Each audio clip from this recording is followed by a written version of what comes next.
உன் வாய் உருட்டு என்னத்தையா சொல்லு. என்னத்த உருட்டுனாங்க? ஆமா, அம்மா இருக்கிறப்ப பொண்டாட்டி பேச்ச கேட்டா பொண்டாட்டி தாசன்றீங்க, பொண்டாட்டி இருக்கிறப்ப அம்மா பேச்ச கேட்டா அம்மா பிள்ளைன்றீங்க. இவங்க 2 பேர் பேச்சையும் கேட்க வேணா, நம்மளா யோசிச்சு ஏதாச்சும் முடிவு இருப்போம்னா சுயநலவாதி. யாரை பத்தியாச்சும் ஏதாச்சும் யோசிக்கிறானான்னு பாரு அப்படின்றீங்க. உங்க பிரச்சனையே வேணாம்னு வேலை வெட்டியை பார்க்க போனா வேலையை கட்டிக்கிட்டே அழு, உனக்கெல்லாம் எதுக்கு கல்யாணம் காட்சின்றீங்க. சரி, நம்ம வீட்டுல வந்து உட்காந்துட்டு பொண்டாட்டியை வேலைக்கு அனுப்புனா இங்க ஒரு பொண்டாட்டியை வேலைக்கு அனுப்பி அந்த காசுக்கு என் கையால் ஆகாதுன்றீங்க. சரி, பொண்டாட்டியை வேலைக்கு போறான்னு வீட்டுல வச்சுக்கிட்டா இங்க பாரு அந்த பிள்ளை இஷ்டத்துக்கு இருக்க விடுறான்னா எப்படி குடும்பப்படுத்தினா பாரு குடும்பக்காரன் அப்படின்றீங்க. உங்க சங்காத்தமே வேணாம்னு குழந்தைய கொஞ்சலான்னு போனா கொஞ்சம் குழந்தையும் கெடுத்துருன்றீங்க. சரின்னு கொஞ்சம் தள்ளி இருந்தா அப்படியே இருந்துக்க, குழந்தைய கொஞ்சம் கூட என்ன ஏதுன்னு கேட்டுறாத, வேலைன்னே இரு, உனக்கெல்லாம் இதுக்கு குழந்தை குட்டிய அப்படின்றீங்க.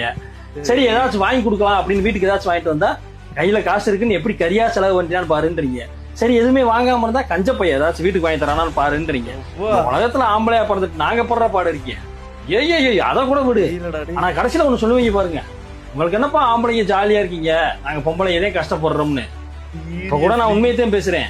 ஆனா கமெண்ட் செக்ஷன்ல வந்து என்ன சொல்லுவீங்க, மேல்ச்சுவானிஸ் எப்படி ஆம்பளைகளுக்கு சப்போர்ட் பண்ணி பேசுறேன் பாரு அப்படின்னு தானே சொல்ல போறீங்க. சொல்லுங்க, என்னத்தையா சொல்லுங்க, நடத்துங்க. மனுஷன் ஒரே டெக்ல வேற லெவல் பண்ணிட்டாரு போடு.